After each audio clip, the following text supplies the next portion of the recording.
Bom, pessoal, vamos falar agora do custeio por absorção, mais conhecido como RKW.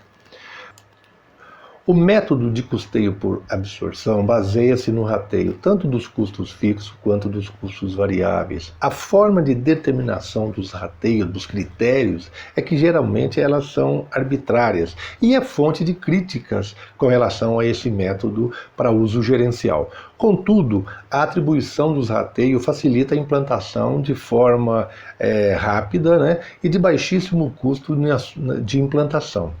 Tá? Mesmo sabendo que existe, justamente por ser rateio, existe algumas imprecisões em termos dos números, principalmente dos custos indiretos. Outras características normalmente presentes no custeio por absorção é a separação entre custos e despesa. Esse é um ponto bastante interessante que nós já vimos lá atrás, o que seria custo e o que seria despesa. Tá? Mas nós vamos, nesse exemplo aqui, nós vamos abrir um pouco mais esse leque. Tá? Essa característica possivelmente decorre pelo fato desse método ser adaptado às normas fiscais. Lembra que nós falamos que o sistema aceito pela nossa legislação é o sistema por absorção. Então, essa forma de cálculo, ela é totalmente plausível e aceita pela legislação brasileira. Ok?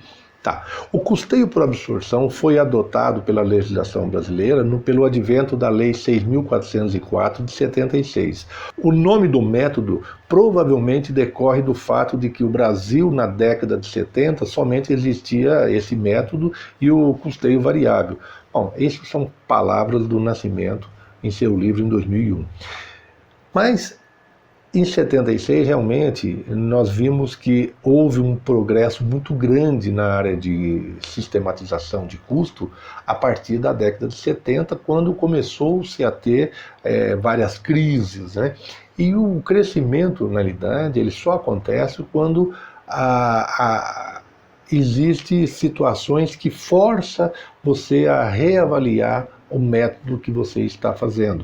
Se você tem um método que não está te atendendo, logicamente você tem que buscar alternativa. Tanto é que vários outros métodos, eles começaram muito depois. É o caso que nós vamos ver daqui a pouco, o sistema de custeio do custo ABC. Na realidade, isso aqui já foi no início dos anos 90, né? Mas, lógico, estamos sempre buscando alternativa para melhorar cada vez mais a forma de atuação.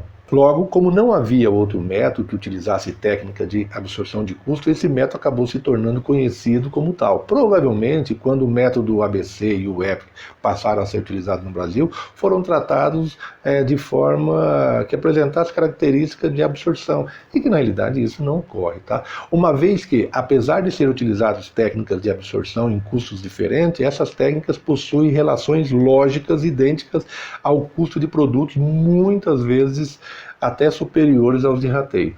Vocês vão ver que lá, quando fosse falar em custo ABC, a gente vai estar falando em custo por atividade, aí já é um detalhamento, só que existem outros custos envolvidos também que nós vamos ver um pouco mais à frente. De qualquer forma, quando a gente avalia o fluxograma, o que nós temos aqui? Os custos fixos e os custos variáveis. Nota-se que nesse daqui, os custos fixos, eles são rateados e é alocado ao custo do produto, e não descendo lá diretamente no resultado para que se possa jogar. Você vê que ele vai direto para o produto. Da mesma forma, logicamente, o critério de rateio. E já os custos variáveis, esse daqui ele já vai alocado diretamente aos produtos conforme as requisições, conforme o consumo e assim sucessivamente. Que depois vai para estoque, depois faz o custo do produto vendido e, consequentemente, você chega no resultado. Então, as principais características de custeio por absorção, basicamente, ela está seguindo esses critérios aqui. Ou seja, no sistema básico de custeio por absorção, como já foi mencionado, devemos adotar 5 passos necessários. Primeiro passo, separar custo e despesa. Ponto. Isso é fácil, né? Aliás, só para deixar isso claro, custo é tudo aquilo que participa do processo produtivo. tá? Então todos os gastos que compõem a fabricação a transformação de uma matéria-prima em um bem, isso é custo. A comercialização, a administração, né, é despesa, tá? Então vamos lá. Custo e despesa. Segundo passo, separar custos diretos dos custos indiretos. Custo direto você consegue alocar diretamente ao produto. Custo indireto você já vai ter que fazer rateio. Separar custos diretos dos custos indiretos. Lançar os custos diretos diretamente aos produtos. Lançar os custos indiretos aos produtos de acordo com o critério de rateio, né? E calcular o custo de produção, o custo unitário, o custo dos produtos vendidos, utilizando essa fórmula. Bom, para melhor entender esse processo, vamos fazer os seguintes passos, tá? Vamos imaginar a seguinte situação. Eu tenho aqui um plano de conta, onde eu tenho vários gastos, tá? Desses gastos, vamos falar do primeiro passo, separar o que é custo do que é despesa. Como vimos anteriormente, os custos são gastos usados na produção do bem e as despesas são gastos que visam, direto ou indiretamente, na obtenção de receita, ou seja, administrativo, comercial e assim sucessivamente. Com base nessas informações, nós temos a seguinte situação: custo, matéria-prima, energia elétrica, depreciação de máquina, mão de obra, aluguéis e assim por diante. Despesa, depreciação do equipamento do escritório, ou seja, tudo relacionado à administração ou à parte de comercialização. Então nós tivemos aqui, em termos de custo, R$14.000 e despesa R$6.000, tá? Então vejamos que todos os custos e despesas foram separados. Assim, os gastos de produção foram R$14.000 para custo e R$2.000 para despesa. O segundo passo, a partir do momento que eu já fiz aquela primeira separação, é separar os custos diretos dos custos indiretos. Os custos diretos são aqueles de fácil determinação. E, logicamente, os indiretos são aqueles que eu vou ter que fazer os rateios, porque eu não consigo alocar diretamente no produto. Então, por exemplo, o que é direto?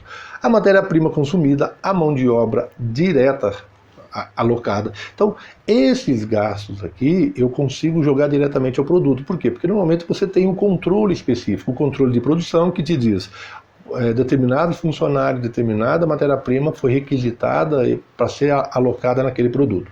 Já os custos indiretos, a energia elétrica, é difícil quando você passa por um processo fabril, que você faz N produtos, quanto da energia elétrica foi para esse ou foi para aquele produto. Muitas vezes é difícil você. E aí você usa o quê? Critério de rateio, né? Então, depreciação das máquinas é a mesma coisa. Ele vai estar vinculado a um custo hora da máquina. Só que a máquina, ela pode uma hora fazer 10 peças, outra hora ela pode fazer 20 peças. Então, quer dizer, então ela vai ficar dentro de um montante de taxa hora. Ou seja, então nós temos ali uma gama de valores indiretos, né, que vão ser rateados, que são 5.000. Então são 9.000 direto e 5.000 indireto, ou seja, totalizando R$14.000, tá? O terceiro passo é justamente a alocação. Então nós temos aqui o seguinte, que foi feito, eu tenho um consumo de 2.000 para calça, em termos de quilo de matéria-prima, né? Então eu tenho calça 2.000, camisa 1.200 e jaqueta 2.800, totalizando 6.000 quilos, tá? Logicamente a matéria-prima para um e para outra é a mesma, né? Então seria o jeans. Então a mão de obra foi determinada pelo número de funcionários que trabalhou em cada produto. Então o que nós temos aqui? Que a calça, você tinha um setor lá com 6 pessoas, a camisa com 4 pessoas e jaqueta com 5 pessoas. Nós temos uma fábrica aqui totalizando mão de obra direta 15 pessoas. Tá? Bom, com esses dados já podemos determinar os custos diretos de produção, conforme a tabela a seguir. Então você vê, a matéria-prima, eu tenho lá que foi gasto R$3.000, mas se eu tenho 6.000 quilos consumido, me dá o quê? 50 centavos por quilo. Então, se eu sei o consumo de cada produto, eu consigo alocar a quantidade correta para cada um. Então, a calça teve 2.000 quilos, a 50 me dá R$1.000 e assim sucessivamente, né? Totalizando lá os 3.000 de consumo. Já a mão de obra, eu tive um custo de R$6.000 para 15 pessoas, né? Ou seja, cada pessoa teve um custo aqui de R$400. Então, se eu pegar o custo da mão de obra, eu tenho R$400, calça 6 pessoas, vai me dar 2.400. Camisa 4 pessoas a R$400 vai me dar 1.600 e assim por diante. Então eu tenho um custo total de 5 e logicamente a matéria-prima nós estamos lá falando em R$6.000, né? Bom, com base nisso, nós já podemos fazer o quê? Os próximos passos. A determinação dos custos diretos aos produtos já ficaria da seguinte forma: matéria-prima 1.000, mão de obra 2.400, ou seja, eu tenho um custo direto até o presente momento para a calça de 3.400, para a camisa 2.200 e assim sucessivamente, que vai me dar um total de R$9.000. Essa etapa é simples, pois significa apenas distribuir os custos unitários do consumo da matéria-prima. Para os nossos exemplos, esses custos já contemplam o quê? Todos os encargos e os impostos que a nossa legislação ele incumbe, né? O quarto passo é os rateios dos indiretos. Então agora nós começamos com os custos indiretos. A contabilidade, juntamente com a engenharia de produção, verificou de maneira o quanto que deve ser determinado para cada um, tá? Então, a partir desse momento, o que nós temos? Que para fazer a calça, eu gastei o quê? 80 horas de produção. A camisa 60, a jaqueta 110, me deu um total o quê? De 250 horas. Se eu gastei 250 horas e eu tenho um custo variável de R$5.000, vai me dar o quê? Um custo hora de R$20.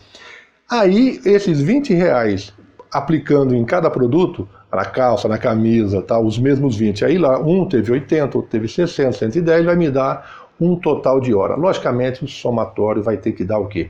Os R$5.000, tá?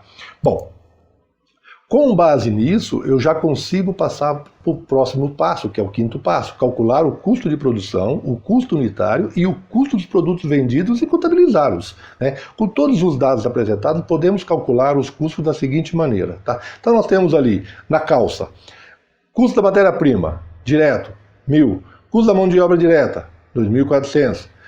Então, custo total dos custos diretos, 3.400. Total dos custos indiretos, 1.600, totalizando R$5.000.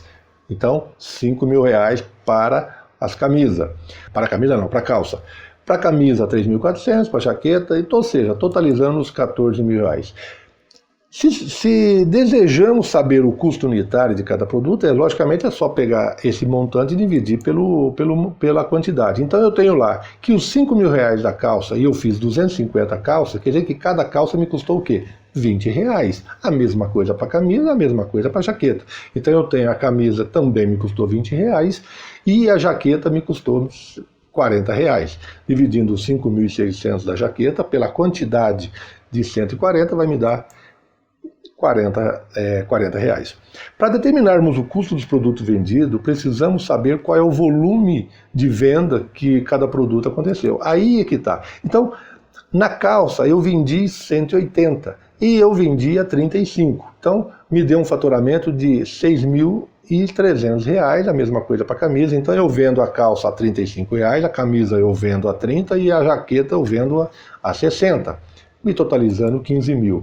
Bom, de acordo com essa tabela, nós conseguiremos determinar o quê? O custo dos produtos vendidos com base no volume da quantidade. Nós já temos o custo unitário, não vamos confundir com o preço de venda, nós estamos falando do custo. Então, o custo unitário era R$20 para a calça, R$20 para a camisa e 40 para a jaqueta. Se eu vendi 180, vai me dar um custo dos produtos vendidos da calça de 3.600, da camisa 2.200 e assim sucessivamente, né? Consequentemente, se eu produzi 250 calças e eu vendi 180, 70 calças foi para estoque. Então, o que foi para estoque? 70 calças vezes quanto? Vezes o custo daquela calça, ou seja, R$20. Não se esqueça que os R$20, ele está incorporando o quê? O custo direto, o custo indireto. Então ele está indo para o estoque o quê? Tanto direto quanto indireto. O que difere quando nós vimos pelo custo variável, porque o custo variável só ia o quê? A matéria-prima direta, e nem a mão de obra direta ia, só a matéria-prima que ia para estoque. Agora não, ele está indo não só o custo direto, mas está indo também os custos indiretos de fabricação.